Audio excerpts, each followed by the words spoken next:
for something to happen, then go to the doctor. Be viewing Caribbean Medical TV on this station.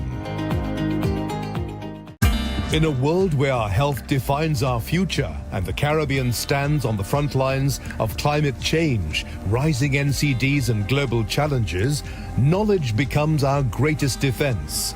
Caribbean Medical TV is your guide on the journey to wellness and insight, featuring our region's own doctors, nurses, climate specialists and medical institutions. From physical well-being to the emotional and mental balance we all deserve. Caribbean Medical TV empowers you because building a healthier future isn't just a regional goal, it's a global responsibility. In the Caribbean, vitality isn't just a goal, it's a way of living. Connect with the region through knowledge, hope and the power of Caribbean resilience on Caribbean Medical TV, where awareness becomes power. Join the conversation, join the movement. Be viewing Season 4 of Caribbean Medical TV right here on this station. TL Promotion presents Laugh and Live this Good Friday, 7 p.m. It's non-stop laughter at Bertrude Legacy Park, Lowlands. Special guest from Jamaica, Mr. Funny himself, Owen Blacker Ellis. From Trinidad, Rising Comics, Alan the Entertainer, and Son. And from Tobago, amateur comic, Bishop Terence Baines. Listen, this is a laughing matter. Get your tickets now at Den's Electronics, 2nd floor, Port Mall, Scarborough. An Island e-tickets or call 685-1988. At the door, you will pay more. It's gonna be a family affair. Laughter is good for the soul, whether you're young or you're old. So get your tickets now. You can't afford to miss it. Add some laughter to your Easter. Are you in a dispute with a registered investment service provider of the TTSC? Or maybe you're the victim of an investment scam? You can lodge a complaint or submit an anonymous tip to the Trinidad and Tobago Securities and Exchange Commission.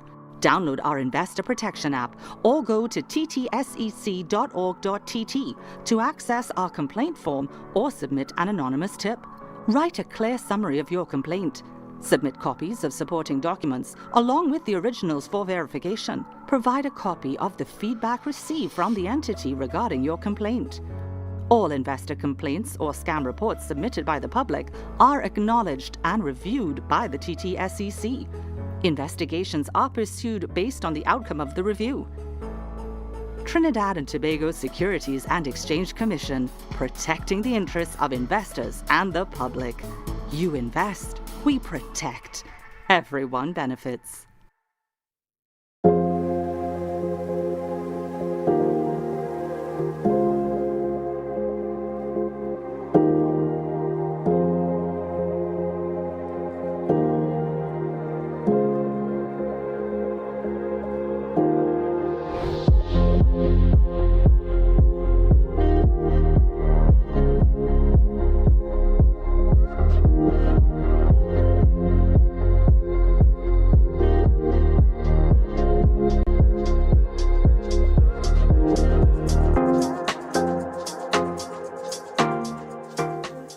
Welcome to Tobago Glass Supplies Limited, where innovation meets excellence and the service reigns supreme.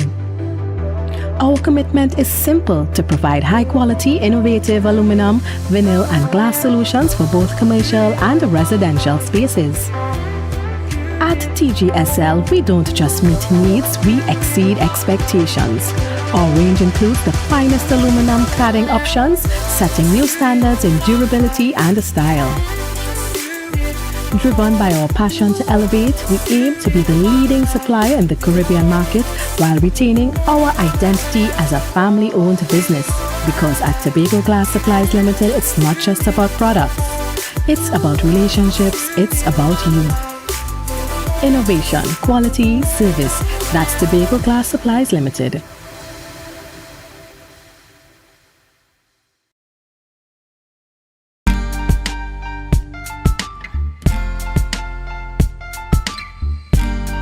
Put a smile on your face when you're moving from place to place. Good morning, Good morning, morning. Good morning, morning.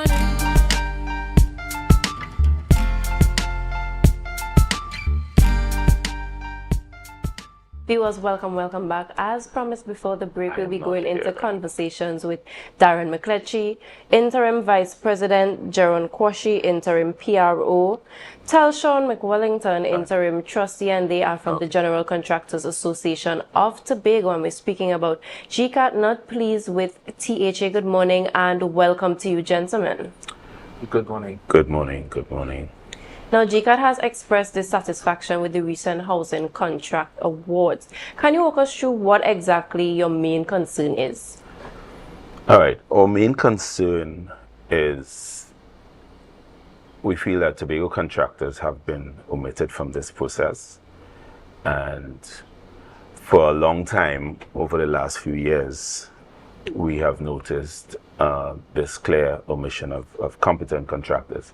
And there's an ongoing narrative that Tobago contractors are somehow incompetent, lacking capacity, greedy. You know, you're hearing these things on social media being repeated all over the place. And we're here to rubbish that.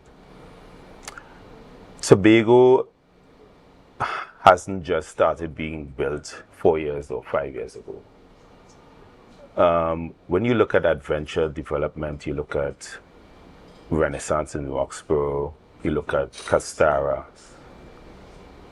they were all done by Tobago's contractors, capable and competent Tobago contractors. There was no talk about capacity then. So we want to know where this talk about capacity or lack of capacity is coming from. So GCAT, we are here to represent our members, and we are seeking fair and equitable opportunities to participate in this ongoing program of housing for Tobago. We are Tobagonians, and we born and grew up here and invested time, money, you know, everything here. And we believe that we need to get a fair look at these opportunities for Tobago. Now, GCAT has criticized the procurement approach, saying previous housing programs allowed the Tobago contractors to participate through phased and bundled contracts. Can you explain how those models worked in the past? So in the past, one contractor, based on their size and their financial ability, may have been given 5 houses to build, 10 houses to build. And when you finish your first 5, you may move on to the next 5.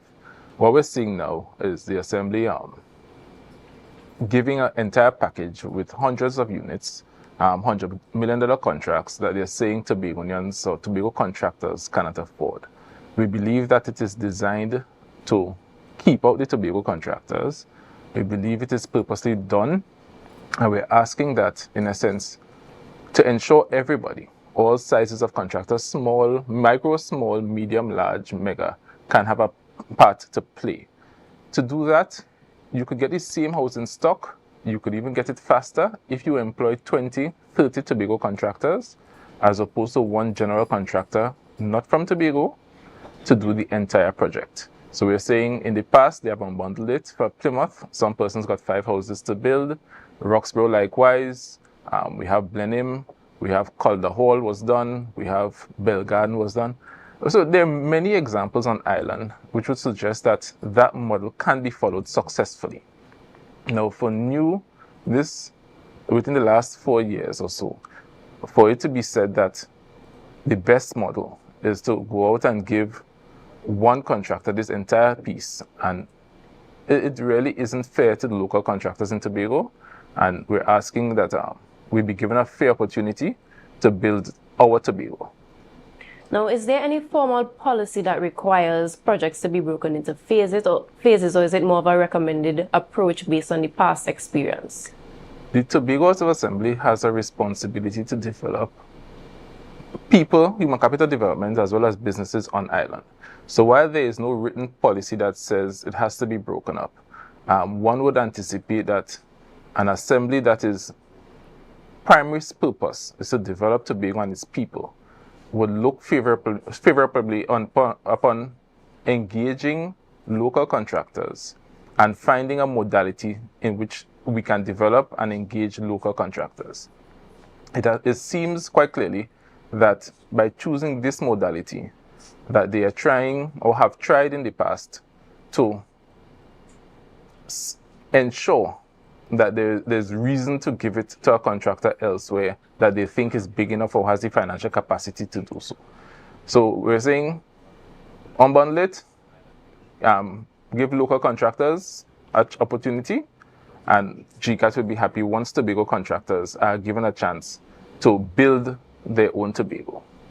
Now, we spoke earlier about capacity and our contractors having the ability to fully execute these projects. Can you give any examples of some of recent developments that contractors have done that they have ensured that they delivered in the way that is expected of them? Well, many of the projects I've listed, now, it's funny that you said recent.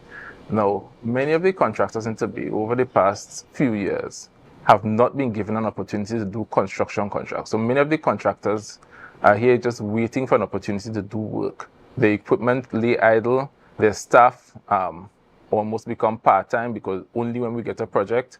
But as I've said, many of the contractors who have existed during the times of Adventure Phase 1 and 2, have existed in the time of Renaissance, have existed since the time of Bell Garden, Blenheim, they still exist and they still have the competency. If anything, they're even more competent now because you find there are more engineers on island, there are more architects on island, there are more project managers on island.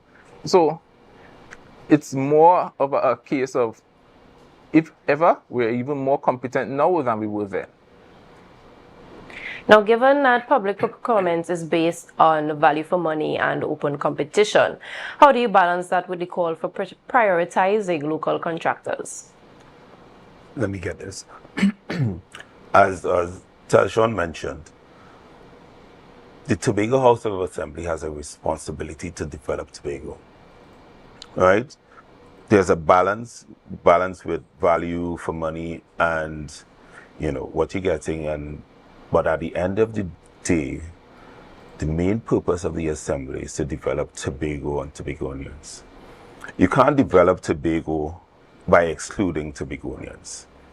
We can talk about value. Value is a sliding thing, right? Tobago's contractors can add value to these contracts and could bring in these contracts sometimes even at a better rates, because when you look at some of the levels of the contracts, and 140 million, both of 140 million, say for Riseland and for Adventure, we are saying that the time it will take one contractor to execute that those 100 units or 200 units or whatever the case may be, once it's split among smaller contractors, many other contractors, you bring in you'll realize those goes a lot faster. And with time, if you bring in a contract to completion faster, you save a lot of money. It goes without saying. The faster you complete a project, the more money you save. So the model we have used before in the past had worked for Tobago, had worked very well for us, and I cannot see why it has changed or why there's need for it to change. I mean, the Assembly is using the OPR legislation as a reason, part of the reason why you can't split the contracts, you can't do what we are suggesting, right? But maybe Jaron could elaborate more on this. Yeah, good morning. So I want to chime in as it relates to the procurement and even the section that was mentioned, I think was 29E, in the development of the capacity for contractors, where we have to look at the procurement system as a tool for development and not really a barrier or a limitation for Tobago's contractors. And that tool being that as it speaks to the legal framework, which we are in agreement with, it also doesn't speak to the structure of how the THA distribute these contracts. So legal and structure is two different things, where the assembly and the division also have the ability to structure the contract in such a way that it creates opportunity for participation within the Tobago space, on the island of Tobago, which has a trickle-on effect not just to the contractors or the Contractors Association, but the entire Tobago and Tobagonians will benefit not only as a consumer, but also from a production purpose, which we are here to push and advocate for the development of Tobago, its people and its production, and not just to be consumers within the space and the market of Tobago. Thank you, gentlemen. But before we continue the conversation, we're going to go into a short break, and we'll be right back to continue this conversation and for the viewers to get more of the plight that you guys are facing. Viewers, remember to share the live, share the live, share the live. We'll be right back.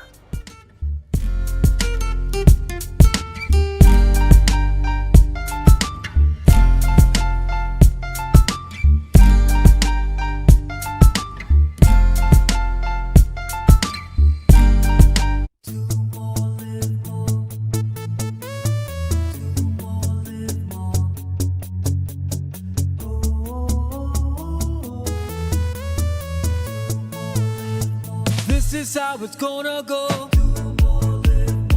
They better look up below, 'cause this is your show, and everybody's gonna know. Say it to them once again. They better look up below. This is your show, and everybody's gonna know. That's how it's gonna go. They better look up below, 'cause this is your show. Tobago, it's Carnival. The Vibe, the event space formerly known as Shade, for the court Tobago, says, let's celebrate Carnival. Bring your coolers every Friday and Saturday, starting from Friday the 30th of January till Carnival week, and pay $50 at the door with your cooler all night. No ice, no chaser allowed. Top DJ and artists passing through every Friday and Saturday. To pre-book your cabanas, call 369-6414 and 394-3612 or email iwamg@gmail.com. And this promotion is going on until Easter. Gates open at 9 p.m. It's rum, it's bacchanal. Bring your coolers and come. Been down this road before. All that left is rum and bacchanal. This is Carnival. Hop, hop, hip hooray, Easter money's on its way. Some bunnies getting a great rate today. Looking for a rate that's bright and sunny? Hop on down for some Easter money. 1% interest through and through, because we see you at BCU. Apply for a 1% Easter loan and let's hatch something great together. Hop, hop, hip hooray, Easter money's on its way.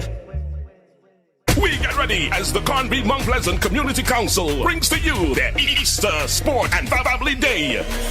On Monday, 6th April, Easter Monday, we transform the Mount Pleasant recreational grounds. We kick off with track and field events, novelty races, Easter bonnet competition, the Greasy Pole Challenge, and the highly anticipated William Woods Premier Goat Racing Classic. Huge prizes to be won, and we can't forget the Kids Corner with rides and bouncy castles. At 7 p.m., it's an after party and a stage show by popular artists and DJs. Grounds tickets cost $60 for adults and $30 for kids 5 to 12 years. Pavilion tickets cost $100 and children under 5 years are free. So register early for races. Check out Conby Mount Pleasant Community Council on Facebook. 474-4661. 474-4661 for more details. Live performance by the 2026 National Calypso Monarch Queen, Terry Lyons. I need a blessing. Tobago need a blessing. Tobago need a blessing.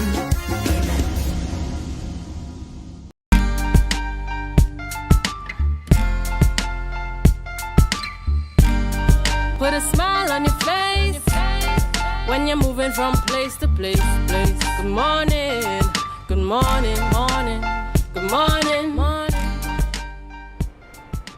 Viewers, welcome back. Welcome back. We continue a conversation with GCAT, the General Contractors Association of Tobago. Gentlemen, as we continue, GCAT is a fairly new organization, but contractors in Tobago have been around for quite a while. What precipitated the formation of this association at this time? You want to take that? Right. So we found our members or persons within the space coming to us and saying they are not being given an opportunity to even be selected for jobs on island.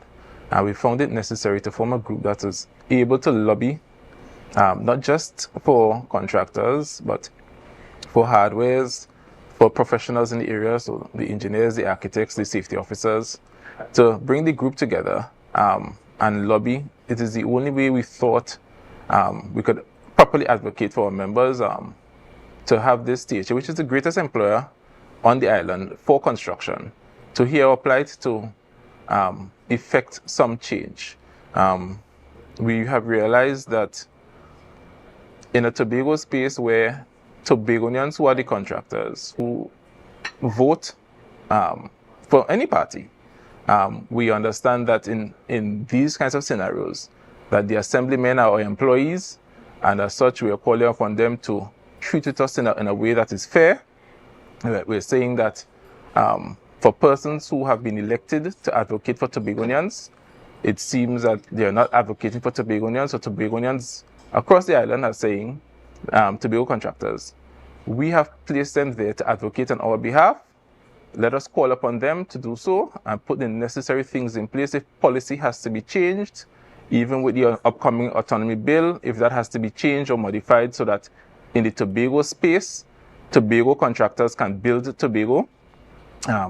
We are saying, our members are saying, even from then, that let us form a group so that we could lobby the THA adequately, so that they understand how serious we are. They understand the benefits of engaging Tobago contractors, not at additional rates, perhaps the same rates or even lower rates.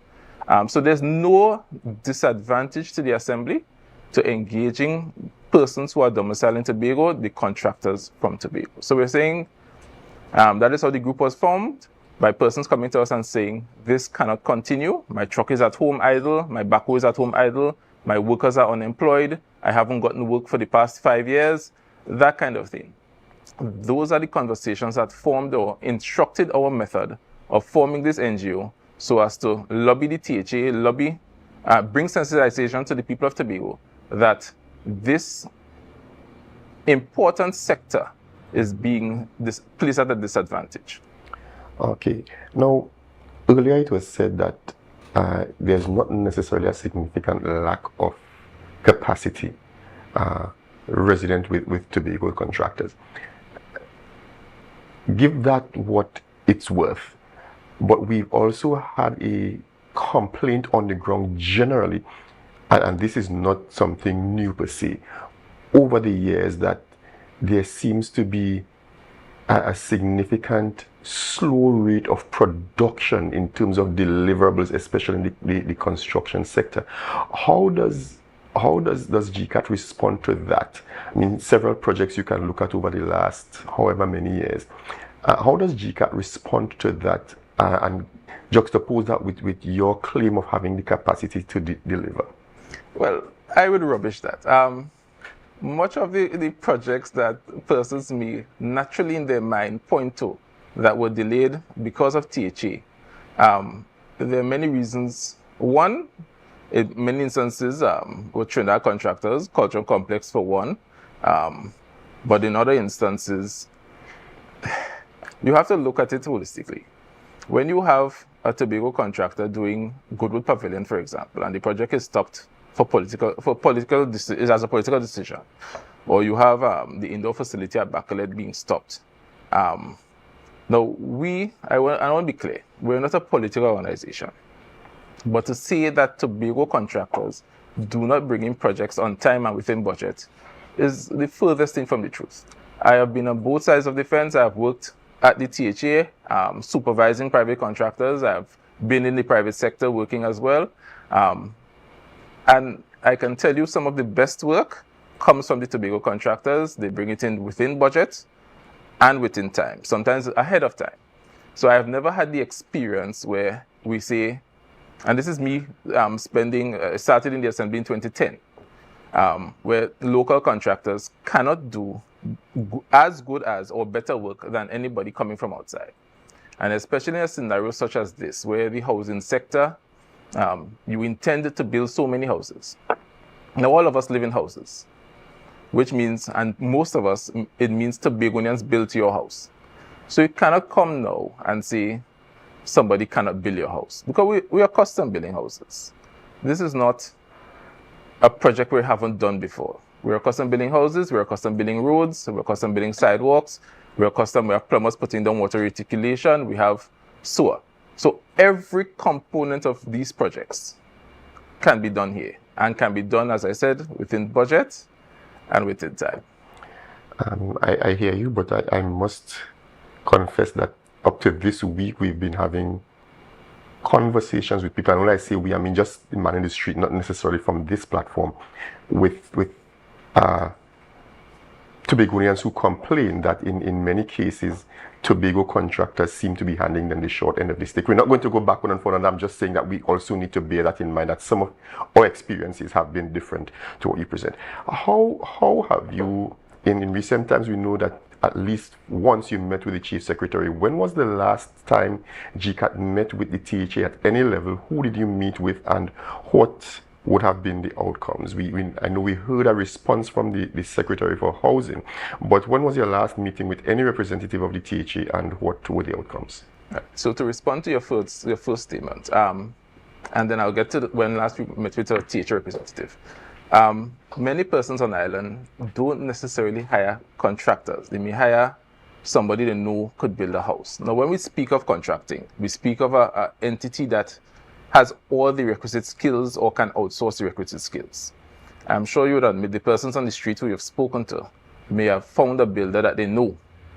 And the person has a skill, but is not a contractor.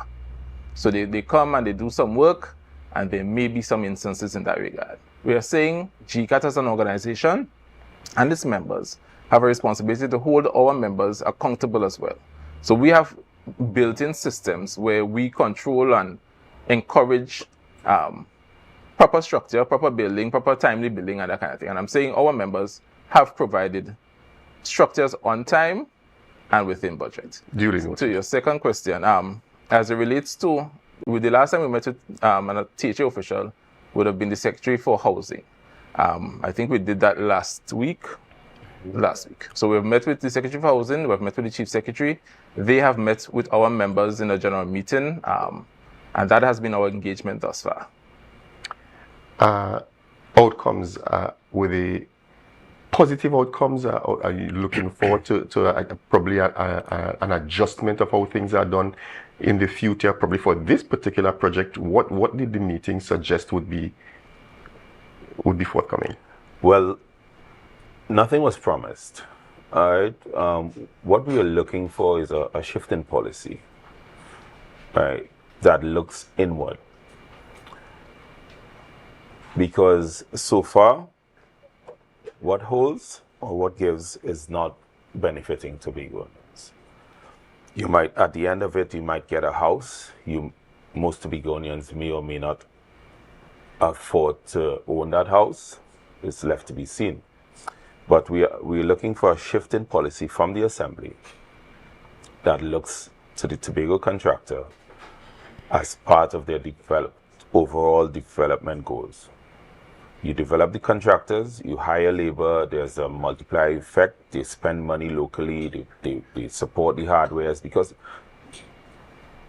these contracts as they are now, none of the materials are being sourced in Tobago.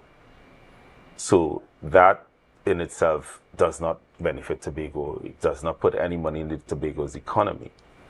The workers, for the most part, are imported as well. So when they earn their wages, they send the money back home to their families and so on. It's not being spent in Tobago for the most part. So that is a problem. So we're seeing that the economy, the Tobago economy as a whole, is being affected negatively by this sort of engagement. So we're looking for a policy shift.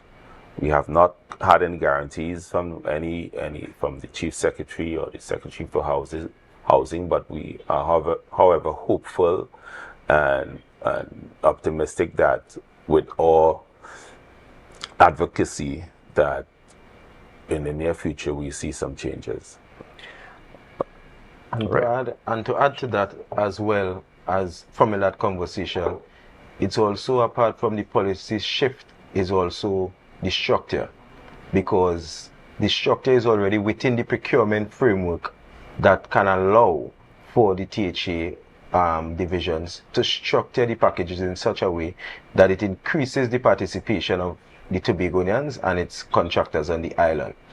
And our conversation was, if we continue with this structure, where does Tobago development lie?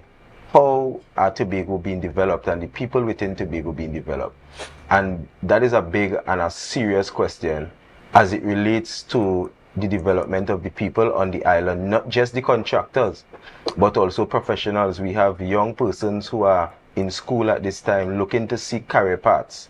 And if they are not seeing a pathway in the private sector that can be beneficial to them to go into that role as a civil engineer, as a health and safety officer, as a quantity surveyor, because we are not having any development on the island for local contractors and businesses to grow, then we are in a serious problem. We already suffer a brain drain in Tobago where some of our most brilliant minds have to leave for lack of opportunity and so forth. The THA cannot afford to employ everyone on the island, which is also an issue we have, and part of GCAT's formation is to start to bring some alleviation, working with the THA to increase the employment within the private sector and the development of the private sector.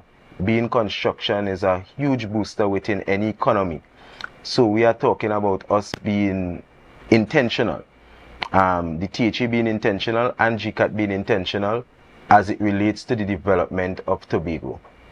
We thank you very much. That's quite a mouthful, but a critical mouthful. Gentlemen, we thank you very much. Certainly it's not the conclusion of this conversation. There's still a whole lot more to be said. But we thank you for joining us this morning, and we trust that your efforts are going to redound, not only to the benefit of GCAT and its members, but as you intend, to the wider Tobago public. Thank you for coming and for sharing it with us. Certainly feel free to join us again as we continue this discussion. Viewers, we go now to a short break. Coming up, we talk with FACT, F-A-C-T-T, and the FACT's founder. Stay with us, share the live, share the live, share the live. We will be back.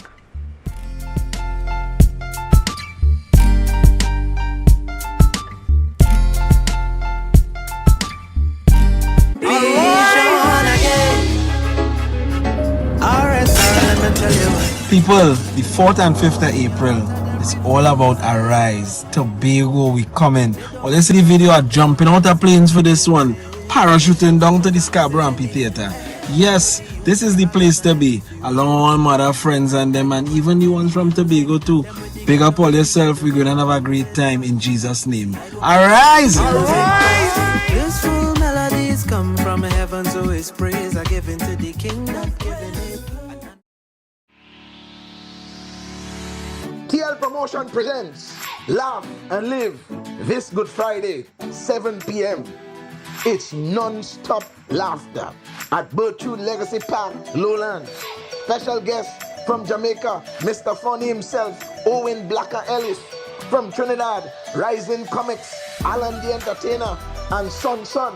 And from Tobago, amateur comic, Bishop Terence Baines. Listen, this is a laughing matter. Get your tickets now at Den's Electronics, 2nd floor, Port Mall, Scarborough. An Island e-tickets or call 685-1988. At the door, you will pay more. It's gonna be a family affair. Laughter is good for the soul, whether you're young or you're old. So get your tickets now. You can't afford to miss it. Add some laughter to your Easter. Coming up, another show-stopping performance from the Republic Bank Exodus Steel Orchestra as Antigua and Barbuda got ready for its own fiesta of color and energy. New ideas for Tobago tourism delivered at the Youth Congress. This highly rated property fits in perfectly with the vacation offerings of St. Kitts and Nevis, where the future of travel was laid out. It's all next on this station.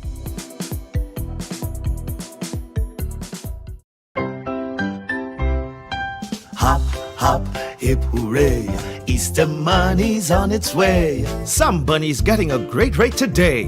Looking for a rate that's bright and sunny? Hop on down for some Easter money. 1% interest through and through, because we see you at BCU. Apply for a 1% Easter loan and let's hatch something great together. Hop, hop, hip hooray, Easter money's on its way. The Caribbean is more than just a place. It's a spirit, resilient, vibrant, and full of possibility. Rooted in connection, driven by community. It's who we are at the heart of everything we do. For over 150 years, we've been right here, invested in the Caribbean, its people, and its progress. And today, we're going even further. Liberty Business, rooted in the Caribbean, committed to you.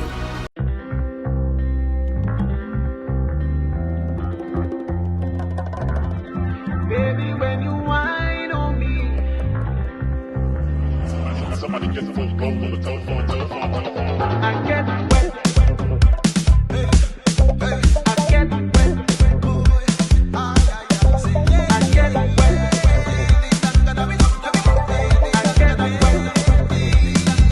I'm looking on through the party. I hope I find you there. Who said the elderly can't have fun too? We're talking good food, proper music, lots of games, and a day at the beach they will never forget.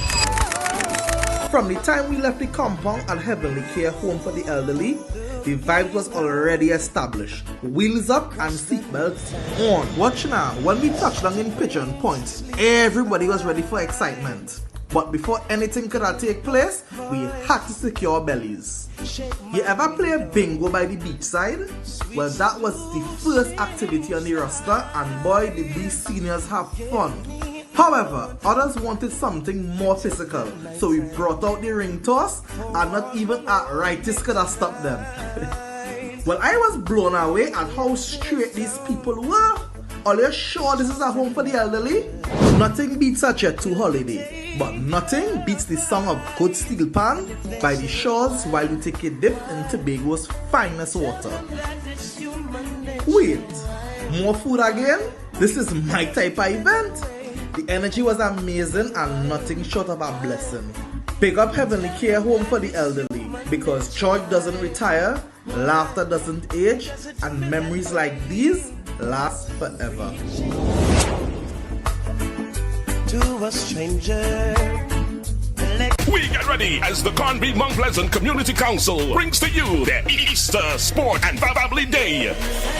On Monday, 6th April, Easter Monday, we transform the Mount Pleasant recreational grounds. We kick off with track and field events, novelty races, Easter bonnet competition, the Greasy Pole Challenge, and the highly anticipated William Woods Premier Goat Racing Classic. Huge prizes to be won, and we can't forget the Kids Corner with rides and bouncy castles. At 7 p.m., it's an after party and a stage show by popular artists and DJs. Grounds tickets cost $60 for adults and $30 for kids 5 to 12 years. Pavilion tickets cost $100 and children under 5 years are free. So register early for races. Check out Conby Mount Pleasant Community Council on Facebook.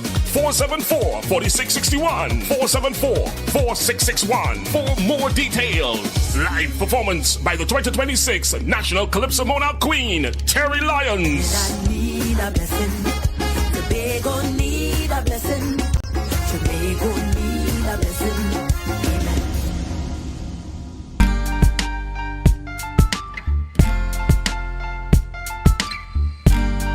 Put a smile on your face when you're moving from place to place. Good morning, good morning, morning, good morning, morning.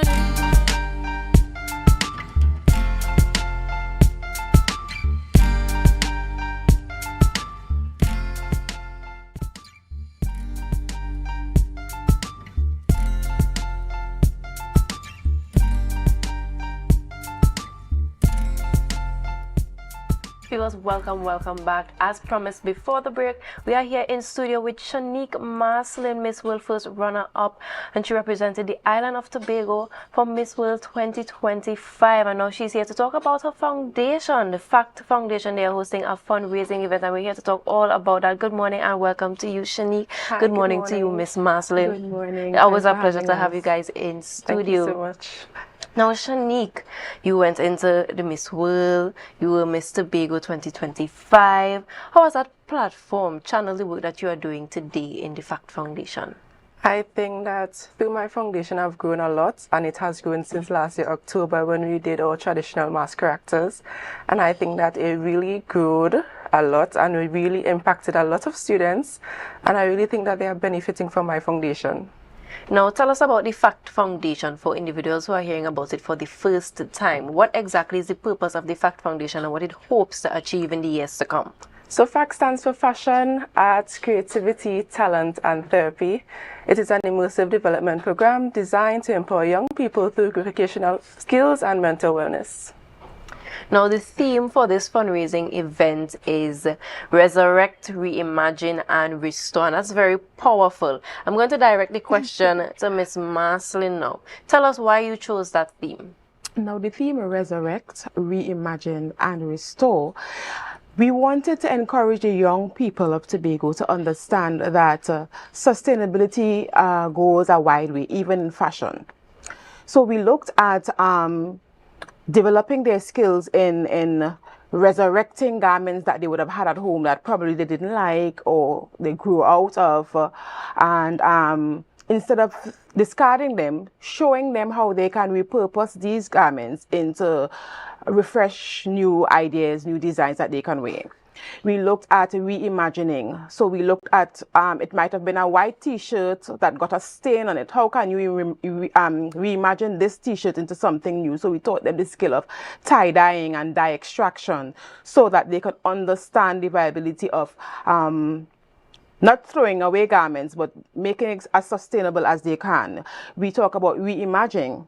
So we looked at things like using unconventional materials, waste products like plastic and boxes, and creating a new fashionable way out of these items. Now, this event focuses on sustainability in fashion. Yes. And over the past few years, we have seen a great push globally for Yes. sustainability within the fashion industry because there's so much waste that comes out from Yes. just creating one garment. Why was it important to have this conversation included? And why is it so important right now, especially introducing it to our youth here in Tobago? It's very important because as an educator, I've recognized that things are very hard. And parents usually don't have, resources to, spend over and over and over. So from very early, if we implement the idea of not throwing away, but repurposing, would give some life again to items that once was deemed as garbage. So for the young mind to understand that principle is very important. Now, this is a fundraising initiative. Yes. Tell us about the individuals that would benefit, the impact that you hope to gain from this fundraising event. Now, we have partnered with several entities here in Tobago. We are very grateful to the Scarborough Secondary School for providing us with a location to host this fundraiser. So we say thank you to the management and staff of Scarborough Secondary School. We have also partnered with some very great minds in the Tobago space, our facilitators who came in and worked with the students. And just the parents and the students of the FACT Foundation, we have on list about 60 students enrolled in the FACT Foundation. So we have really been spreading our wings and getting into the homes and the hearts of the young people of Tobago. And they really see it as an impactful opportunity. We meet with them 2 days of the week and they really come out and enjoy the training experience that we provide. Now, Shanique, I'm directing this question to you. On the night of this event, tell the audience what they can expect and why they should attend this fundraising event. So they should expect a lot of great models because we have been working and practicing really, really hard. I think that the students have grown from when they first started. So the show will be very exciting. So come out and support. Tell us, are there going to be any vendors present, some of the designers who would be displaying their designs, or is this something that we're keeping under wraps for now? Not necessarily. There wouldn't be vendors. However, we could say that the fashion show would also have talent, young talents. So we try as much as possible to have young persons casted. So we have young singers, pan players, dancers, all youth, because as we know that this particular foundation is powered for the youths of Tobago. So apart from coming out and see great fashion and designs, we are also going to be entertained by other young minds of Tobago. Now, in terms of the foundation growing, how can persons get involved, partner, or reach out to you for any collaborations that they would like to contribute to the foundation? So we are grateful for the support we have been getting so far. You can contact us at 375-1262, or you can send us an email at fact_foundation@gmail. And you can call us, send us an email, let us know if you have a child between the age of 9 and 19 that you would like to enroll into this program, and we would be very happy to have them. Now, Shanique, before we wrap up this interview, what message would you send to young women who are looking on right now, who are still trying to find their purpose just like you did? And also on that same note, can you also share with the viewers and the persons who are interested in attending when, where, how, if there's any cost attached to attend the fundraiser? So I would definitely say keep believing in yourself, build your confidence, be brave, be bold, and take every opportunity that you get. And you could obviously come on my Miss World page at Shanique_MWTT25, and you can see the flyer, and you could pay $100 for entry at my fashion show and come out and support these young students who have been working very hard. There you have it. We are using fashion as a tool for change. We have Miss Shanique Marcelin, Miss Tobago 2025, talking about her fundraiser that is scheduled for Saturday, 4th April 2026. Come out and support. And viewers, we want to thank them so much for coming this morning and sharing with us. And we want to remind you to share the live, share the live, share the live. We'll be right back. Up next, we have Hayden Phillips. He's a member for Canby Mount Pleasant Village Council, and Colin Mark, member of the Village Council, and they're here to talk about the Mount Pleasant 5K run.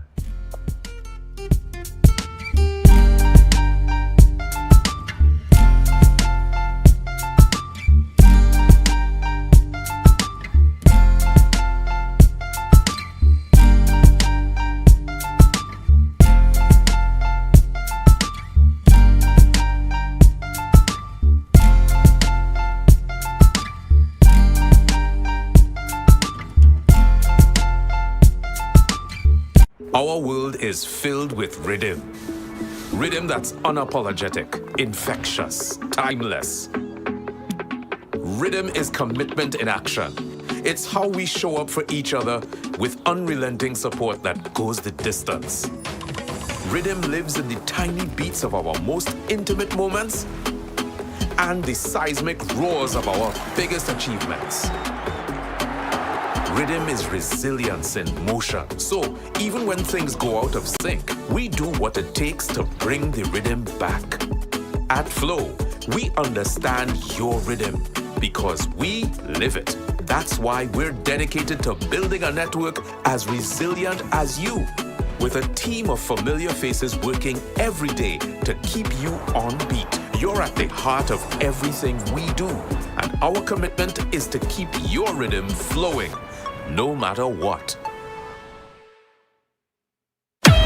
John's Bar on the Boulevard presents the Tobago Vibes Festival. 1 weekend, 4 free events. That's right, 4 nights of freeness at John's Bar. Thursday, April 2nd, we start off with the Conscious Vibes at I Love Reggae, featuring international reggae superstar Ross Shiloh. On to Zion we go, and I can't move slow, no.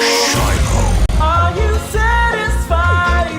Wipe the tears from your eyes. Also featuring featuring TNT's very own Kevin Carter and Garden Knight, alongside your favorite reggae-matic DJs. Easter weekend on the Esplanade. It's the safe and secure, admission-free, first annual Tobago Vibes Festival. See social media for details. Keywords Tobago Vibes Festival. I love reggae. Powered by Nejon's Bar on the Boulevard. What's up, it's your brother Nathaniel here. Listen, this Easter weekend 2026. Arise, the concert, Scarborough Amphitheater will never be the same. I'm looking forward to fellowshipping with you guys in praise and worship. And I know a couple of my brothers will be there as well. Big up, blessed, Bijan, Fire Night. Arise, we going down in the war room. We going down in the war room. Arise!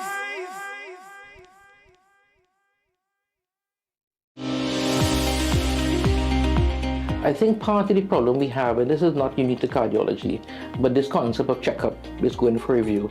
So for example, women are probably better at, they have the mammogram, they have the pap smear, an older patient may have a schedule with a healthcare clinic.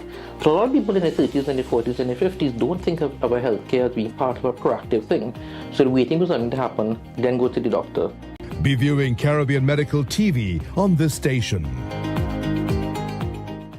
In a world where our health defines our future and the Caribbean stands on the front lines of climate change, rising NCDs and global challenges, knowledge becomes our greatest defense.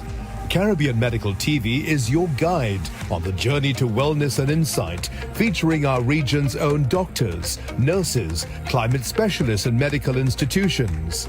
From physical well-being to the emotional and mental balance we all deserve.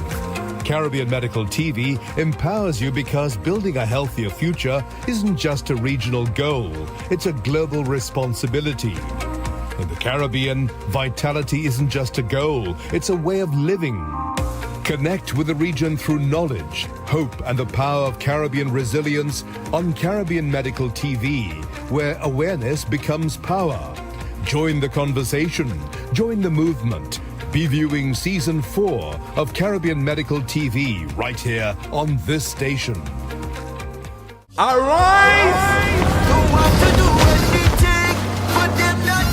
Young people don't know the thing critical and crucial is Friday night blazing the parts usual. And on this Easter weekend, I'm going to be there for Arise at our beautiful twin Isle of Tobago. So looking forward to seeing you there. And remember, I fed up at the captivity, fed up at the lockdown. I find it's time to lose bear. The imprisonment got to stop now. Critical and crucial, see you there. Arise!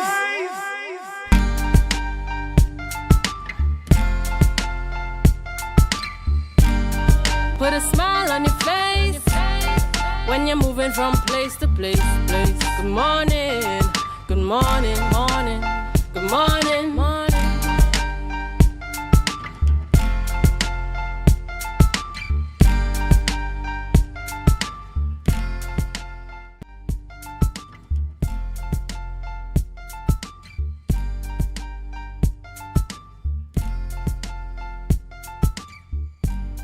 Welcome back, viewers. As promised before the break, we're talking with the representative from the Canby Mount Pleasant Community Council. Of course, at this time of the year, we discuss the annual Sport and Family Day. We're joined with Mr. Colin Mark, who is going to talk to us about the 5K run. Welcome and good morning to you. A pleasant morning to all listeners and viewers. Tell us, is this 5K run a new thing? Is it a new thing? Is it a new addition to the calendar? Previously we had 10K, but we recognize, there are more persons buzzing for the 5K, which is much shorter. And to take into consideration with so much a pack program for the afternoon, it's nice to run a 5K and go and get a little rest. And get some rest. Now Vanessa, tell us a you bit. in on the 5K? If I'm in on the 5K, I am not sure yet if I will be going to the 5K, but I want to know. Tell us a bit about the route. Where would runners be passing through on the day of the 5K? All right. Well, it entails within the vicinity.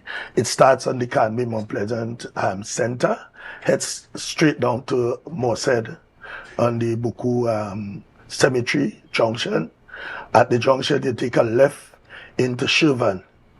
And as soon as you climb that incline, you take a left into Mount Pleasant, heading up to All Fields, all right, All Fields branch, and at CPO's Trace, that's by Canby there, you make that turn out to the Canby Main Road and down back to the finish line. Nice loop. Yeah, a little incline, but it's actually at 5K, suppose the measurement should be 3.1. It's a little over. However, 5Ks, you normally have 3 water stations. We introduce 4, so as to cater for one and all. And we have the... Is that a cliffhanger?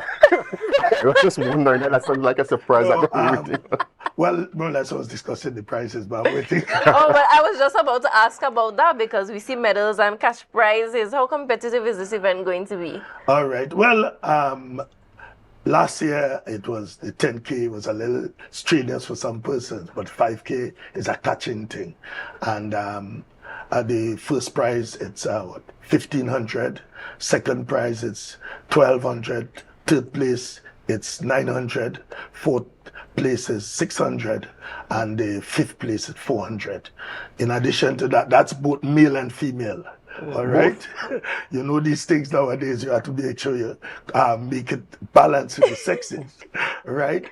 In addition to that, there's age group prizes, 15 to 19, 400, 250, 150 for second and third. And that goes for 20 to 29, 30 to 39, 40 to 49, 50 to 59, 60 and over.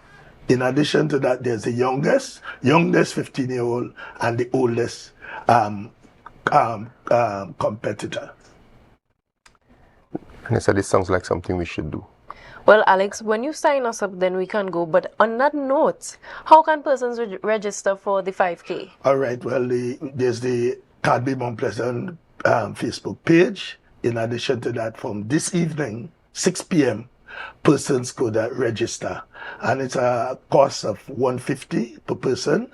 All right. And based on the price structure, I think it's quite nice. You have a good chance, yeah.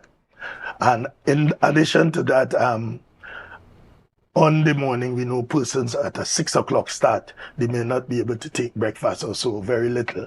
So what we'll do after, on completion of the race, you'll be provided with some fruits and that sort of thing. Yeah, that sounds quite interesting. And this is year number 51 Definitely. for the Canby Mount Pleasant Easter activities, as I would call them. Could we look forward? I just want to go us outside the scope of 5K for just a sec.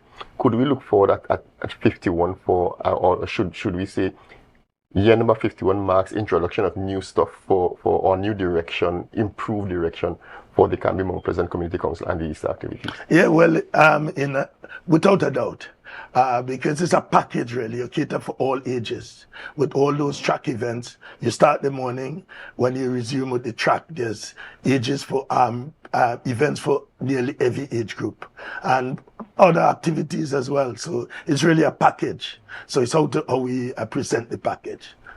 Now, Mr. Mark, we want to ask you to share with the viewers when it's happening, the time, where they meet up for the 5K, so that those who are interested can have all the information right now and also to register in time for the event. All right. Well, apart from the page, from this evening, 6 p.m., you could register. In addition to that, next week, Monday, from 6 p.m. as well, and Wednesday. Where will the registration take place? At the Canby Mount Pleasant Community Center. Well, tell us again about the prizes maybe and time that we start and where. Well, I'm seeing the flyer is up at 6 a.m. But tell us again about the prizes and encourage our viewers to participate. At 5K within 1,500, that's quite a lot of money. Think about what you'll do with 1,500. All right, and it's nowadays persons it's better that you exercise for the better the body metabolism. So I think it's worthwhile, nice route, no hills to worry about. You just pace yourself. It's an endurance race. You pace yourself and you'll finish, you know. Now, Mr. Mark, we want to thank you so much for coming on this morning to promote the 5K event for Canby Mount Pleasant Village Council, and wishing you all the success in the 51st edition of All Things Canby Mount Pleasant when it comes to Easter festivities. It's my pleasure, and I hope you all enjoy yourselves. Best of luck. So all of you, I want to thank you so much for joining us this morning and staying tuned here on Tobago Updates Morning Show. This has brought us to the end of the Tobago Updates Morning Show segment. But stay tuned, the programming is not finished. Up next, we have GMT. So stay tuned and remember to share the live, share the live, share the live. We'll be right back.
bus shelter is part of 4 purpose-built bus shelters.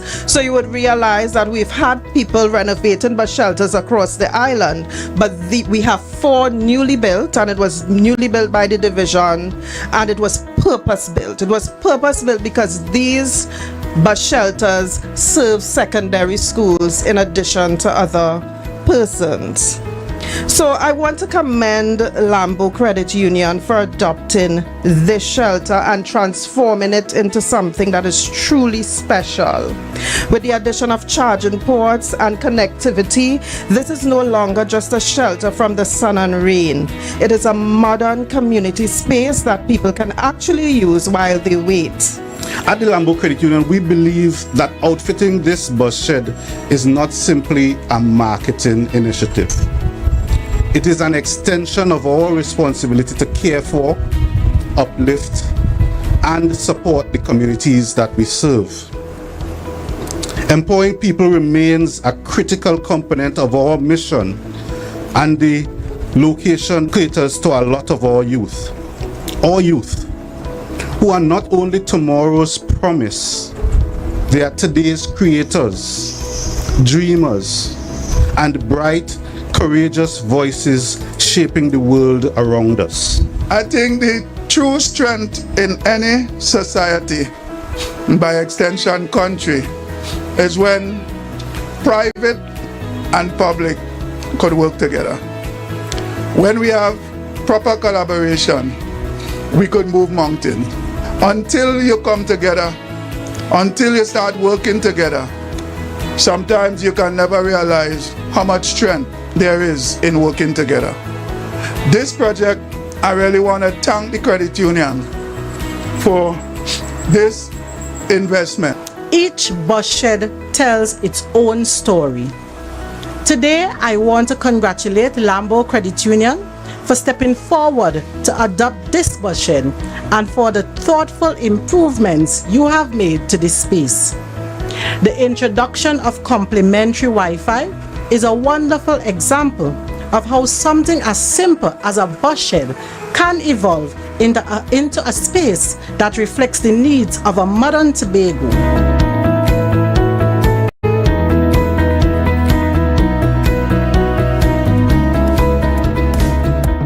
That was a production of the Department of Information, Office of the Chief Secretary, Tobago House of Assembly.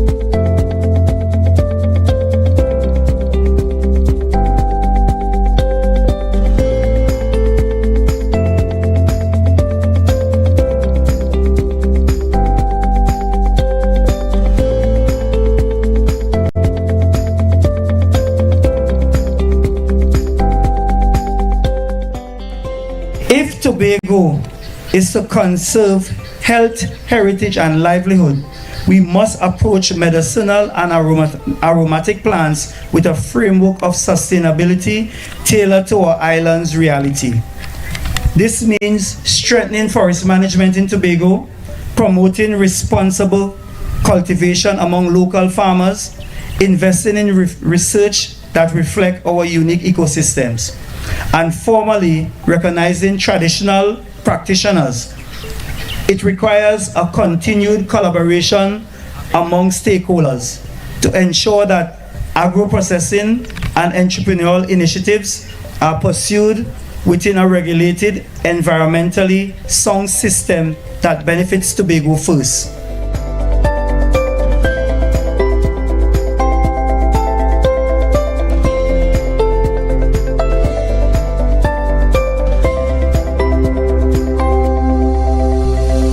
That was a production of the Department of Information, Office of the Chief Secretary, Tobago House of Assembly.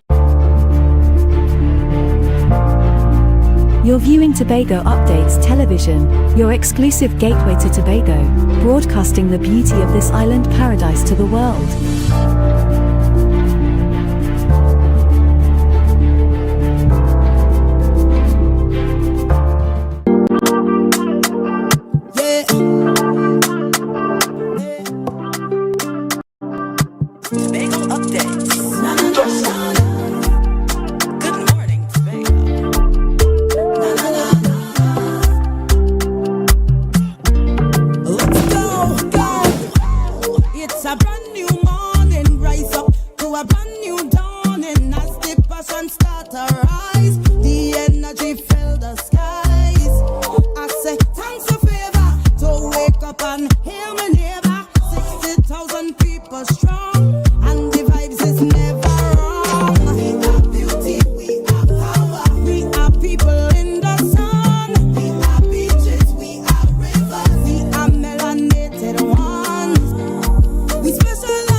Back to Good Morning Tobago right here on Tobago Updates. I am your host Chanel Felix, and ladies and gentlemen, you know, whenever you see me sitting here, it's because we're about to have those conversations that you want to have while we ask those questions that you want asked. But before we get into this morning's interesting topics and conversations, let's have our news in 90 seconds. Tobago's heart was on full display in Tunapuna recently. 3 major local teams, Happy Haven Special School, the Tobago School for the Deaf, Speech and Language Impaired, and the Technical Vocation School for Persons with Disabilities, presented the island at the 2026 Special Olympics on March 21st. The athletes demonstrated incredible skill and sportsmanship, bringing home a wealth of experience and pride to the sister isle. And additionally, 3 Tobago poets are heading to the Central Bank's Auditorium on Sunday. Crystal St. Hilary, Cameron Bruno, and Alicia Haynes have secured spots in the Bocas Literature National Poetry Slam semifinals. A live draw held last night confirmed the lineup. St. Hilary will open the show in number 1 position, followed by Bruno at number 3 and Haynes at number 7. And finally, all the best to all SES students today, and we will have more for you this evening in our news class at 6:30 p.m. Ladies and gentlemen, we thank you so much for joining us this morning. And as we indicated this morning in our news in 90 seconds, we want to send special greetings to all of our students that are sitting the SEA this morning. Although they are already in school and getting ready to start their exam, we are sending special good morning to the parents as well and asking them to, just breathe, because sometimes the parents are even more nervous than the students themselves. And during our time, all teachers would tell us you really can't manifest or do anything that you didn't learn, and at this point the students can really only put out what has been put in. But with your prayer and your guidance, we know that they will be doing their best in the SEA this morning. Ladies and gentlemen, this morning we jump straight ahead into our conversation, and we're talking more literature, more poetry, and more of the arts. This morning we are talking about the book launch that's happening very soon for the new release of Woman of Worth. We're talking with Natasha Brown Allen, the author, this morning. Good morning and welcome. Good morning and thank you for having me. Excellent. So this is definitely literature season, all things writing, all things book. So yesterday we had a conversation with an author as well. And so this morning we want to thank you so much for coming on and chatting a bit with us about your new release or your upcoming release for Woman of Worth. Good morning again, Natasha. How are you doing? I'm great. Thank you so much. All right. Tell us a bit about this particular writing. Is this your first publication? Tell us a bit about your history in writing and how did it lead to this moment right here? Thank you so much for the opportunity. Well, this is my second publication. My first publication was during COVID, actually, entitled Walking on Water. And I just loved, when I was finished naming the book, the acronym was WOW, W-O-W. Right. So I kept that W-O-W theme with Woman of Worth. So Woman of Worth has 365 devotions. That does not mean it's for any particular year. Whenever your year starts, whenever you start reading this book, your year starts. 365 devotions based on women's life in the Bible and the lessons that they share for us that are pertinent to us today. Lessons on love, lessons on faith, lessons on overcoming obstacles, lessons on changing your perspective on life, lessons on handling rejection. In this book, I have like 16 or so chapters, different women in different chapters. So we have Esther, we have Sarah, we have Naomi, we have Ruth, we have so many women, those that you are familiar with and those you may not be so familiar with, as we draw lessons from their lives to ours. So this is a powerful compilation of inspirational devotions that celebrate remarkable women in the Bible, from mothers to daughters to wives to friends to daughters-in-law. These women have left us timeless lessons which we can share for now with our own generation of women so that we can be propelled to walk in our purpose. Excellent. Tell us a bit about some of the women in the Bible that you're highlighting in these chapters, and how do they reflect in a devotional? Because when we think about some of these women, we think about particular stories.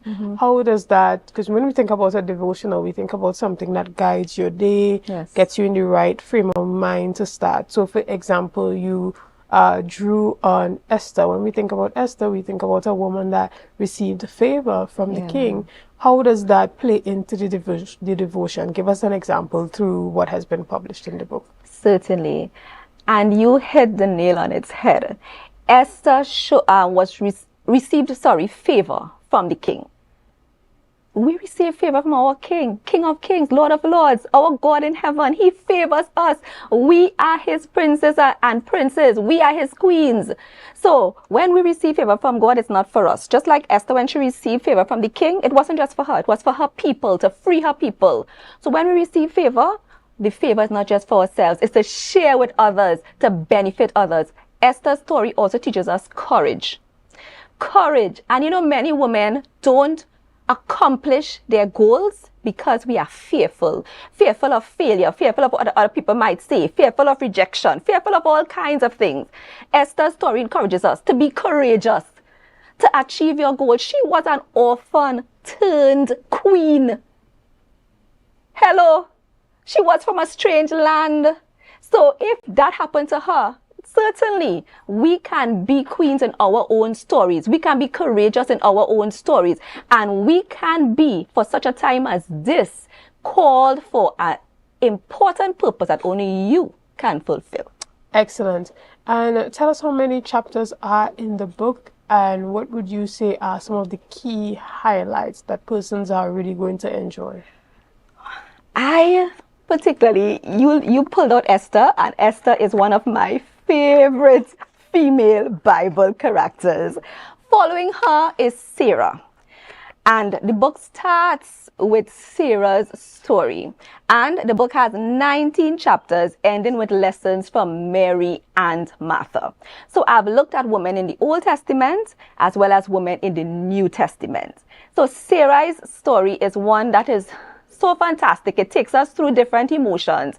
Emotions of rejection, emotions of faith, emotions of having to deal with her husband going with another woman, of her own infertility situation that she had to deal with. And many women are struggling with these issues that we don't speak about. And in my book, I explore these issues and how we can overcome some of these issues by tapping in to the lessons that these women have left us.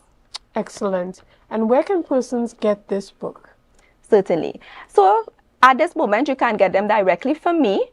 You can call me at 1-868-273-1844 or send me a WhatsApp.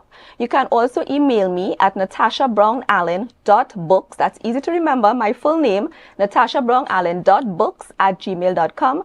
And it's presently available at the Ayatpa bookstore in Scarborough, Tobago. All right, excellent. And also on Amazon. All right, well, that was the obvious one. I was going to ask if persons can get the book on Amazon as well. So is there a digital copy that persons can read the ebook if they like? At present, there's not an ebook, but you can go on Amazon and you can download it. And you can, in fact, there is an ebook. You are right. There is an ebook, which is less than the hard copy. And of course, if you are in Trinidad, you can also go to Scribbles and Quills in Shogunas, and you can also call me, and I also send them via TT Post to persons in Trinidad. Excellent. Tell us a bit about the book launch that's coming up in May. Excellent. Thank you for asking. On the 17th of May, I will be having an official book launch for this book. It's not just going to be a book launch. It's also going to be a mini conference. I have 4 fantastic presenters lined up apart from myself. So this mini conference is going to be about leadership. It's going to be about women finding their purpose. It's going to be about metamorphosis. If you look at my book, you will see butterflies. And butterflies show us metamorphosis. So we don't stay caterpillars. We turn into butterflies. And butterflies are beautiful creatures. So This shows us a lot of lessons even by looking at the butterfly. So on the 17th of May, Shopper Cultural Complex, 3 to 6 p.m., my book launch and mini conference event. You can't afford to miss it. Save the date. You will get more information as time goes along, and there also will be a Google form for you to fill out. I will be sending it on my WhatsApp and Instagram as well as my Facebook pages. So look out for it so that you can register early. Right, exciting stuff. And outside of being an author, do you have an organization or a group of women that you collaborate with, work with? If persons are willing to reach out and work with you, collaborate with you, how can they do that? Is it the same contact information? Yes, that would be the same contact information. At present, I don't have an organized group, but I do send out WhatsApp messages as well as WhatsApp devotionals at least once a week, twice a week, 3 times a week. And it's for everyone. And like one of my endorsers said, this book is not just for women. It's not just for girls. It's for anyone who wants to see a change in their life, anyone who wants to maximize their potential, anyone who wants to walk in their purpose, anyone who desires not to be stuck where you are, but to elevate your game and to sparkle in your walk. Excellent. And I love your energy. I love your passion and your enthusiasm for your work. What would have inspired you to write this particular one? I had a crusade, because I also preach. Okay. So I had a crusade in 2024, and the name of that crusade was For Such a Time as This. And I focused on the life of Esther. And coming out of that crusade, I was just amazed at the amount of lessons I could have drawn from Esther's story alone. And I was like, oh, what about writing a book on women in the Bible and drawing lessons from these various women? And that's how the idea was birthed. And so in each chapter, I explore a different woman and all the lessons that they bring to us to help us as women today understand and recognize our worth, that no one dictates your worth.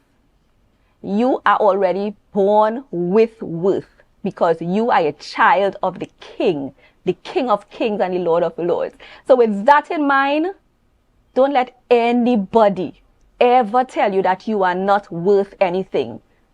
You are worth everything because you are fearfully and wonderfully made, created by the King of Kings and Lord of Lords. So walk confidently, daily in your purpose. Also, I want to speak to women this morning. You know, a lot of times we women, we pull down each other. This book encourages us to hold up each other and to lift each other up. Be each other's keeper. Be your sister's keeper. And let us hold each other's hand so that we can all reach our purpose together. Yes, I love that. And thank you so much for being our inspiration this morning and giving us that boost of motivation and confidence that we really need to get the day started. Sometimes we're wondering or thinking about everything else except for that woman that we are trying to be when we look in the mirror, right? And so again, we want to thank you for this devotional and your offering to us as women to remind us of the women that went before us, how they maneuvered difficulties, and how we can do the same as well. Right, ladies and gentlemen, get the book Woman of Worth. It's on Amazon and available at the bookstores. Remind us here in Tobago and in Trinidad. IADPA and Scribbles and Quills in Shogunas. Excellent. Well, you heard it here, ladies and gentlemen. If you want to get it as a Mother's Day gift or a birthday gift for anyone, you can reach out to Natasha and you will be able to benefit from one of these books. And then there's another one, Walking on Water. So whichever one, really fits the narrative of what you're trying to convey, one of her books might make a really excellent gift for you. Ladies and gentlemen, we take a quick break right here and we'll be back with much more conversations after this. See you soon.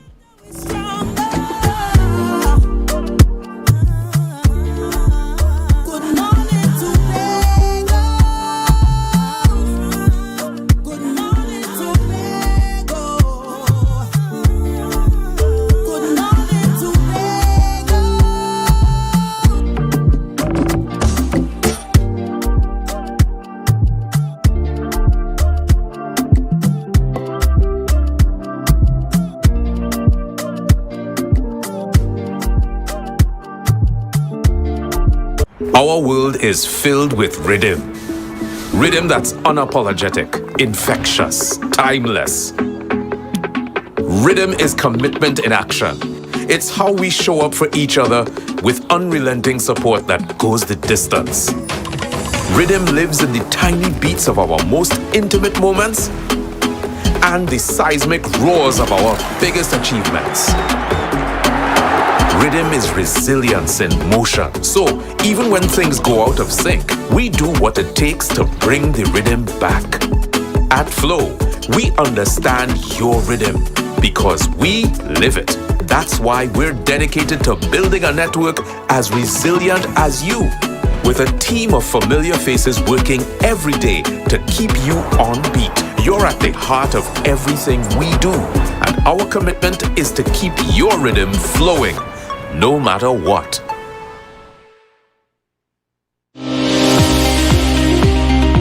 I think part of the problem we have, and this is not unique to cardiology, but this concept of checkup is going for review. So for example, women are probably better at, they have the mammogram, they have the pap smear, an older patient may have a schedule with a healthcare clinic. So a lot of people in their 30s and their 40s and their 50s don't think of our healthcare as being part of a proactive thing. So they're waiting for something to happen, then go to the doctor. Be viewing Caribbean Medical TV on this station. Are you in a dispute with a registered investment service provider of the TTSC? Or maybe you're the victim of an investment scam? You can lodge a complaint or submit an anonymous tip to the Trinidad and Tobago Securities and Exchange Commission. Download our Investor Protection app or go to ttsec.org.tt to access our complaint form or submit an anonymous tip. Write a clear summary of your complaint. Submit copies of supporting documents along with the originals for verification. Provide a copy of the feedback received from the entity regarding your complaint. All investor complaints or scam reports submitted by the public are acknowledged and reviewed by the TTSC. Investigations are pursued based on the outcome of the review. Trinidad and Tobago Securities and Exchange Commission, protecting the interests of investors and the public. You invest, we protect. Everyone benefits.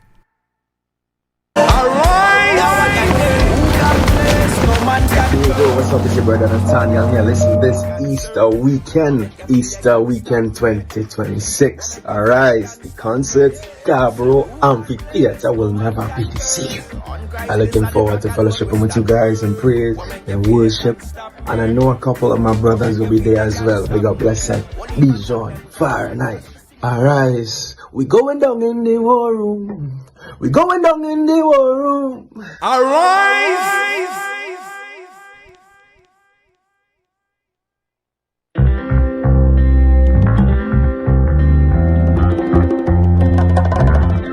Baby, when you whine on me. Somebody get the phone, go on the telephone. I get wet.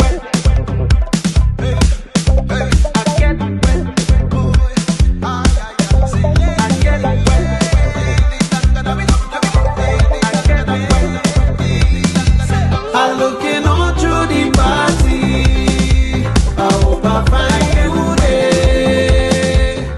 The Caribbean is more than just a place.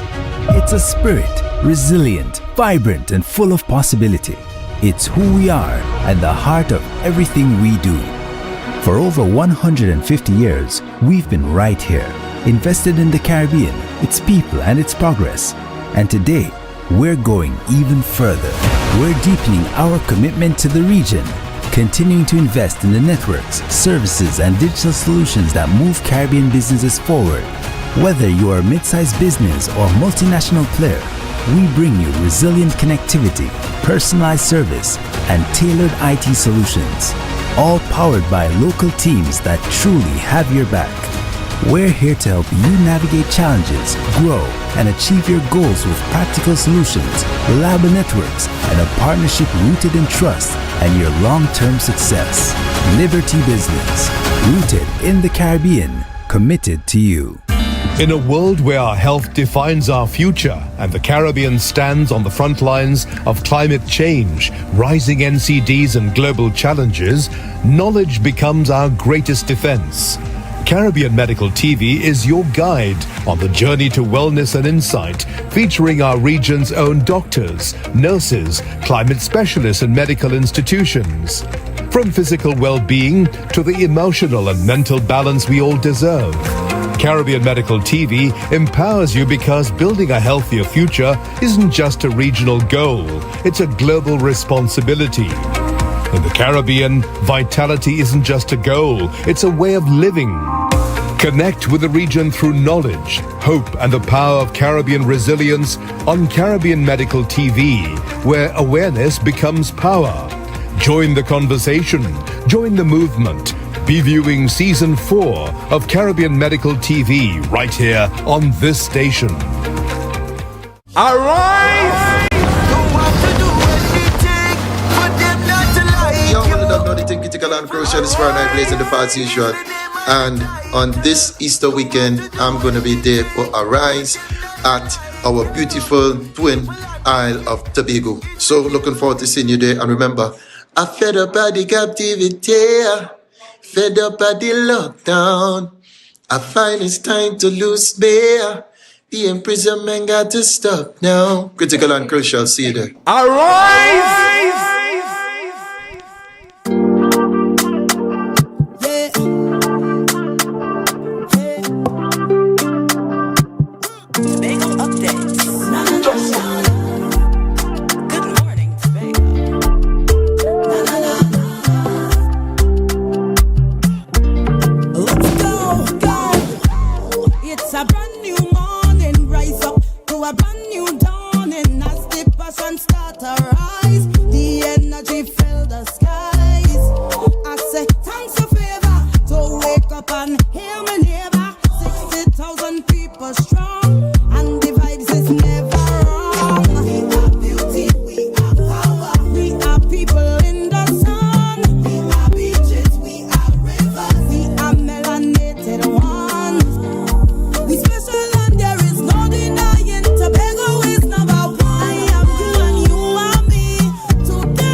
Tobago updates, ladies and gentlemen. I am your host Chanel Felix, and this morning we're talking about the semi-finals or the finals that's approaching pretty soon for the Bocas Literature Fest. Now, we have with us this morning, once a champion, always a champion. Cameron Bruno is one of the semi-finalists at the Bocas Lit Fest. She would have brought home the trophy for Tobago in the past, and that has not stopped her. She's still there, still competing, still waving the flag for Tobago. Good morning and welcome. Good morning. Thank you for having me. Now, we know whenever you enter the room, you light it up, you have people clutching their pearls every now and then, and sometimes making people a bit uncomfortable. And that is what really comes with, the art of spoken word, poetry, literature, to be able to also tap into what's happening in the society and what's happening inside of you and bringing that out. Very similar to what happens within the Calypso arena. And I think even before we started off live this morning, we were kind of talking about the fact that it's becoming an entire sector, entire genre by itself, just like you have those Calypso competitions every year, and it's getting bigger. Tell us a bit about your history in the competition. Yeah, so I would have started spoken word poetry in about 2014, 2015. And then I decided that I wanted to go to the National Poetry Slam just to kind of test the waters and see, what my outcome would be. Coincidentally, the first year that I would have auditioned would have been the first year that I won. Oh, well, the only year. But it was at that point where I was the youngest poet to win the National Poetry Slam. The National Poetry Slam is usually catered towards, older veterans in the game who practice their literary arts, like actual spoken word poets by career.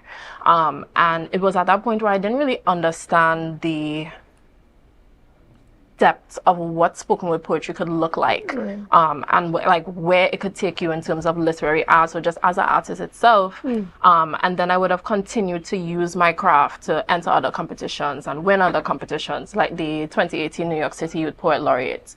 I took some time off to kind of figure out, you know, what it is I wanted to do with my career, and I went into the communications and marketing field, but I still stuck with sociology and the understanding around art, which then drew me back into the competition a couple of years ago.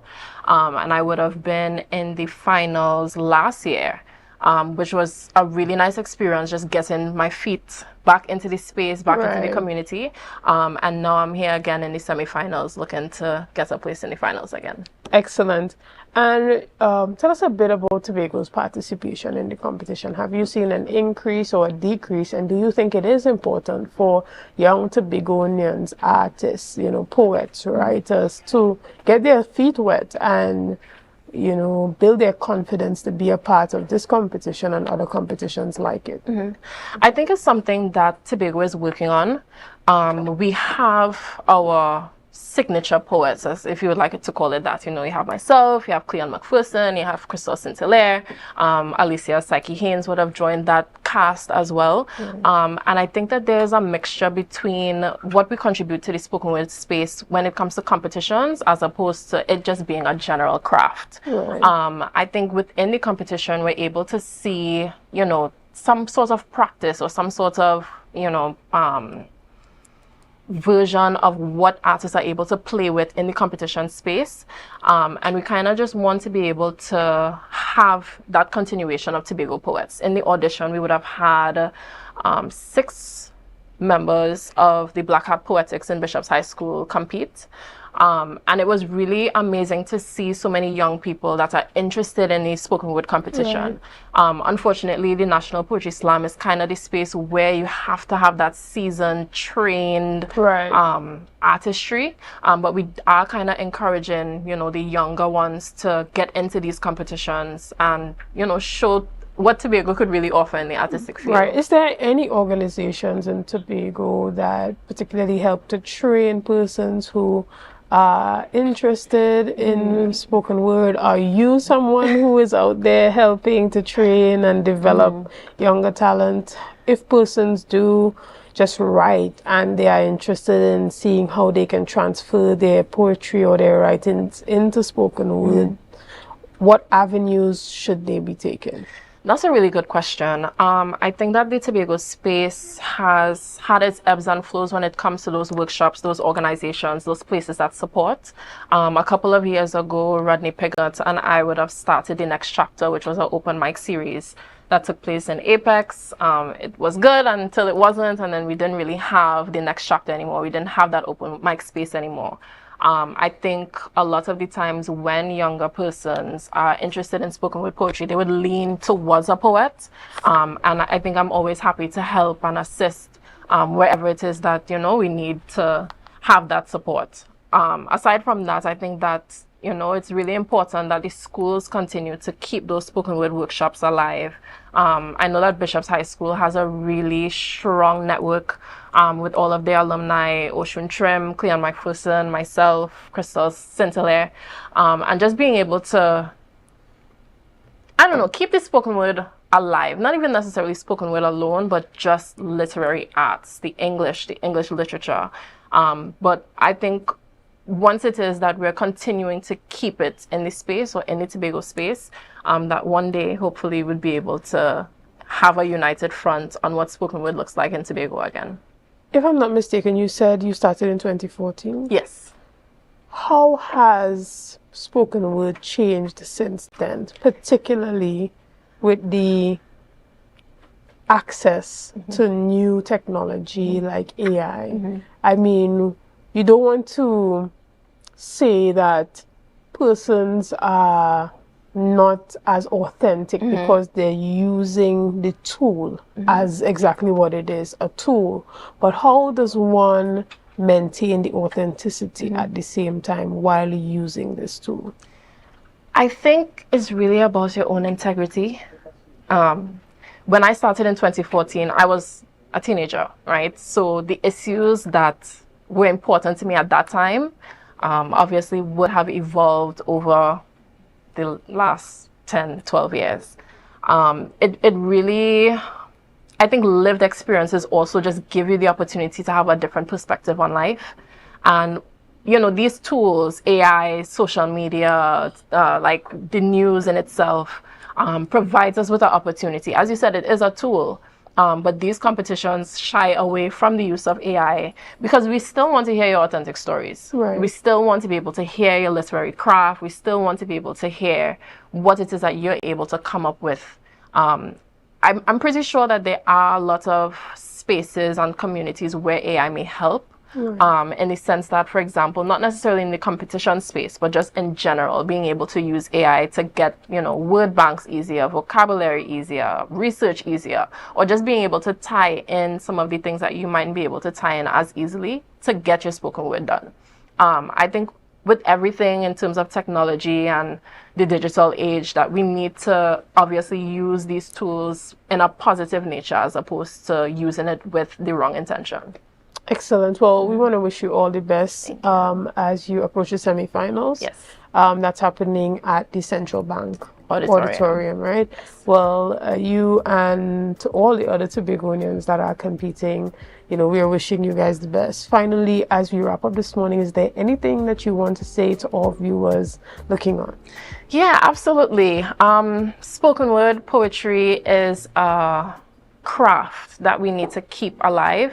I do want to commend the Bocas Lit Fest and the National Poetry Slam team for continuing, regardless of all of the challenges that they may have faced, to be able to give us the opportunity, give us the community, give us the institutions. National Poetry Slam is just as important for the poets as it is for the audience, and we do need to cherish that relationship that we have with one another to continue to keep the craft alive. So I'm looking forward to seeing everyone on Sunday. As you said, it's at the Central Bank Auditorium starting at 6:30 p.m. Excellent. Thank you so much for being here with us this morning, Cameron. Thank you so much. Ladies and gentlemen, we'll take a quick break right here and we'll be back after this. See you soon.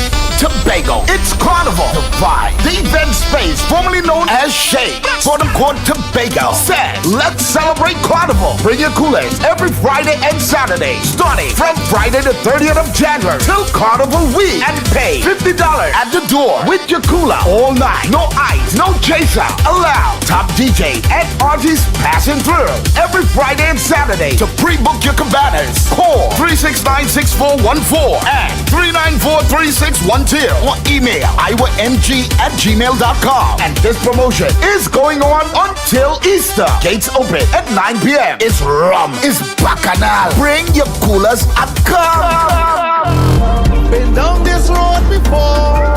All that left is rum and bacchanal. This is Carnival.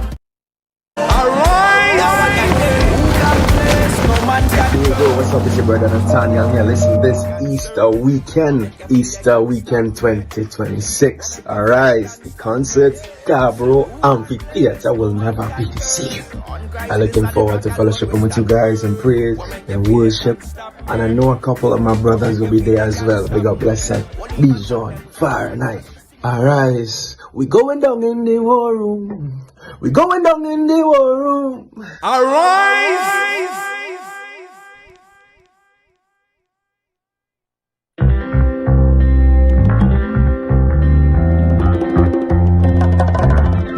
Baby, when you whine on me. Somebody get the phone, on the telephone. I get wet.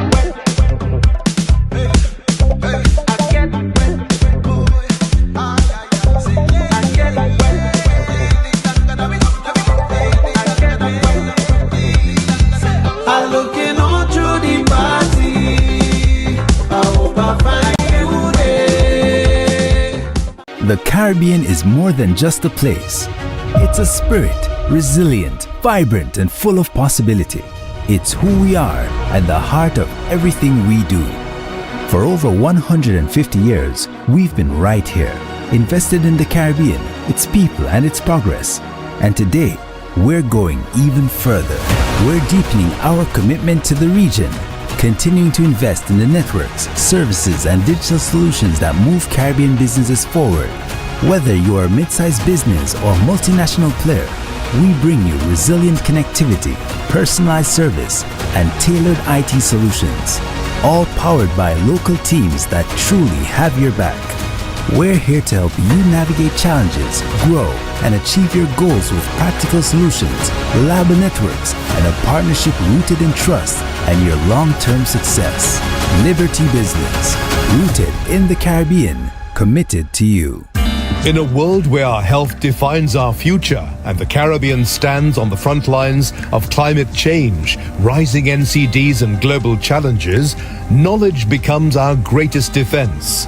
Caribbean Medical TV is your guide on the journey to wellness and insight, featuring our region's own doctors, nurses, climate specialists and medical institutions. From physical well-being to the emotional and mental balance we all deserve. Caribbean Medical TV empowers you because building a healthier future isn't just a regional goal, it's a global responsibility. In the Caribbean, vitality isn't just a goal, it's a way of living. Connect with the region through knowledge, hope, and the power of Caribbean resilience on Caribbean Medical TV, where awareness becomes power. Join the conversation, join the movement.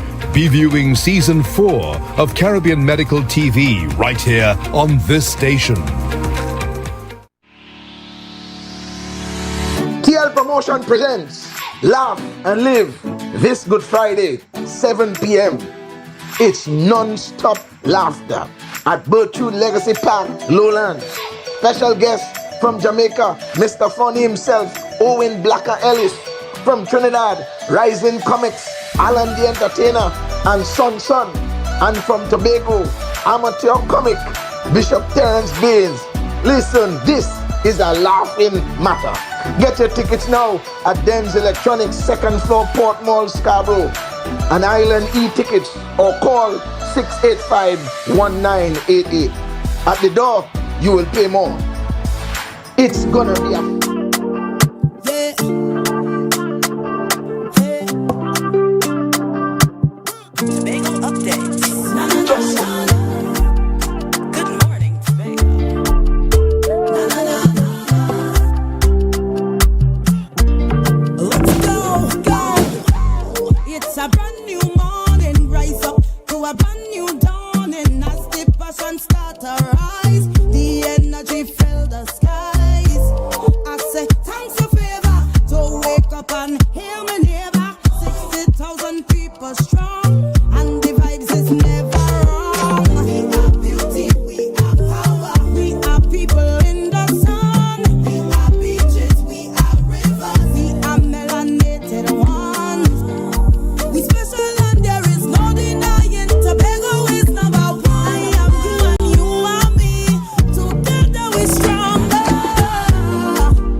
Good morning, Tobago, right here on Tobago Updates. I am your host, Chanel Felix. Ladies and gentlemen, this morning we jump straight ahead into our next conversation, and we're talking all about the Scarborough Fisherman Festival. Now, this is a festival that has been growing and developing over the last couple of years, and this year we'll be celebrating the 4th rendition of that festival. And to have that conversation with me this morning, I have the privilege of sitting and chatting in studio with Mr. Ben Israel and Mr. John Prokop, who are the organizers for this event. Good morning and welcome. Good morning to you also, and good morning to Tobago. All right, as I was discussing earlier before we actually came on live, Ben, it's almost like we had this conversation yesterday about the Scarborough Fisherman Fest. But tell us a bit about what happened last year and how the festival has developed this year, what persons can look forward to. Okay, last year we had a 2-day event with the Good Vibes Reggae Stage Show. We are not doing that this year. We are doing it in one collaboration with the Scarborough Fisherman Festival. We are having a reggae entertainment event after the sporting event. So last year we'd have had other events like chess, video games, all fours, Easter bonnet. This year we made a little switch where that is concerned, and we have it more sporty. So we have some addition of cycling. We have the John Prokop Swimming Challenge. We also have boat racing, jet ski, and our annual, 5K. We do our 5K for the 4th year now. We do now 5K. So that is the changes, and that is the forward where the event is concerned. Right, and we see that a lot of 5Ks happening throughout the island, and persons getting more interested and enthusiastic about those activities within the community. How important is it for persons to come out and get involved in, some of the physical activities?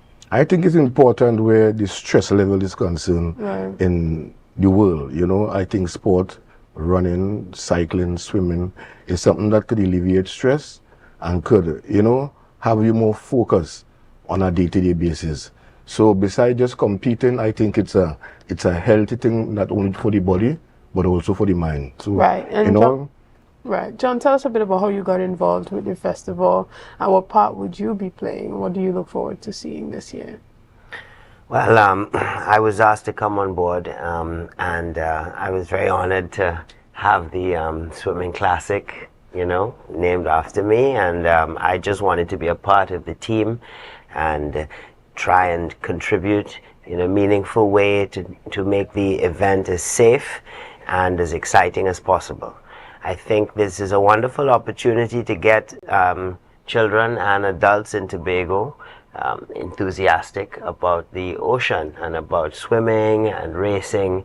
So we're inviting the best swimmers and the people who enjoy swimming the most to come out and compete in the swimming classic, the John Prokop Swimming Classic. But then there's lots of other exciting events that you can take part in.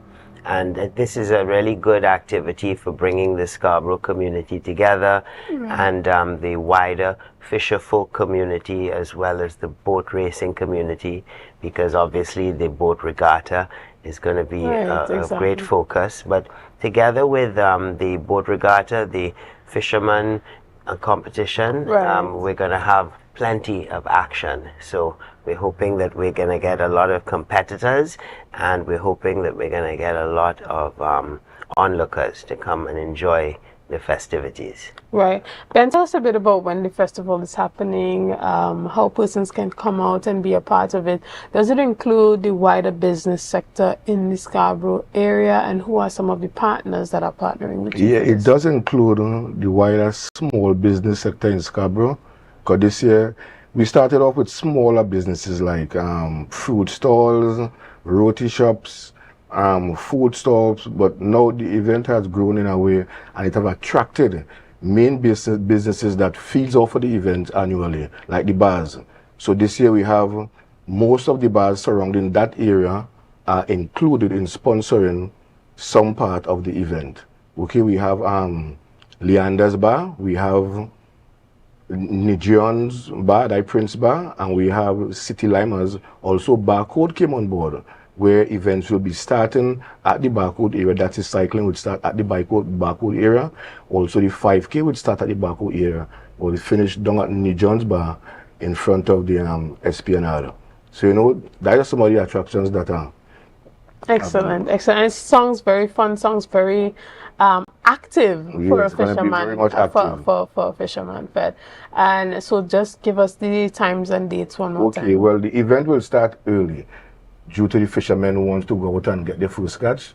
So we have the fishing competition starting at 7 a.m.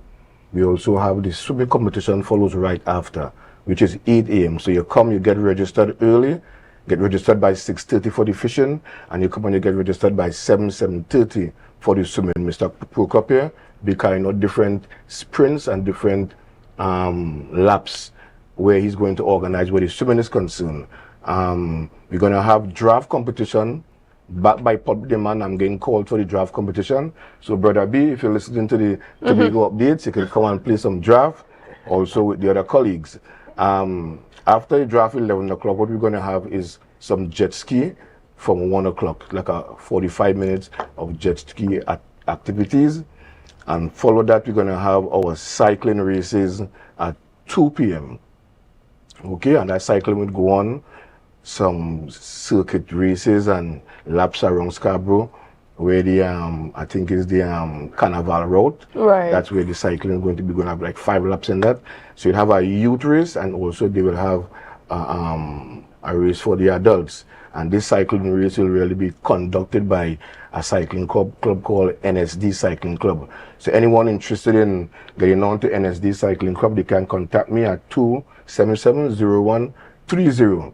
And then we have the 5K at 4 o'clock to the 45 to 4 o'clock, okay? Right. You come, you get registered, you have between the hours of 7, 8, to get registered, and the 5K will start at 4 o'clock. And you will have at 4 o'clock also, around that same time, you're going to have the boat racing event. Right. That will kind of close off the sporting between the road and the open water event.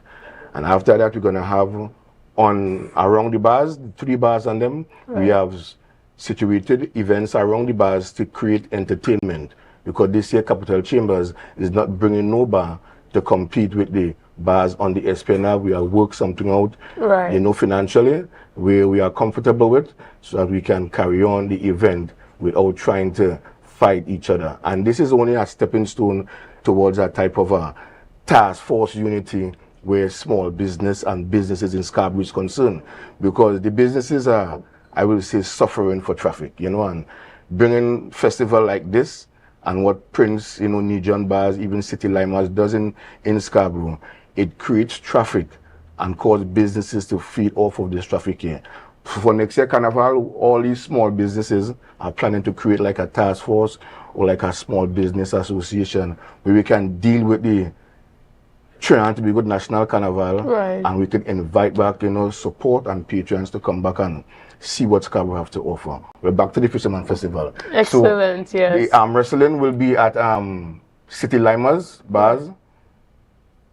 Leander's Bar going to host the beer drinking competition, and down by Nijan's Bar will host the tug of war competition. We are asking servicemen, police, fire service, coast guard, army, custom exercise, THA various divisions to come out and take part in the Scarborough Fisherman Festival, take part in the tug of war, take part in the arm wrestling, take part in the beer drinking. It's going to be fun. And at the end of the day, we're going to close with entertainment. We have DJs, Angel Journey, we have Selector Bruce, Big Youth, and 3D. And to close off one night of entertainment, we'll have our own local Kevin Carter and Jam Melody performing for us at our Scarborough Fisherman Festival. Right, sounds like a lot that's happening. Actually, there's some important detail that I need to add. Yes. Okay, now that we've heard a very detailed account of what's going to be happening, I would like to just take a little time to tell everyone out there that we're having 2 swimming races, and we're inviting men and women of all ages to compete in these 2 swimming races. The short race, the sprint, is going to be a 500-meter race, and the long distance race is going to be a 1,500-meter race. So we have distances for all abilities, and we're hoping that the swimming competition is going to turn some heads as well. I hope so. Good. Mr. John, is there anything that you want to say to our viewers as we wrap up this morning? Why it's important to come out and be a part of the festival?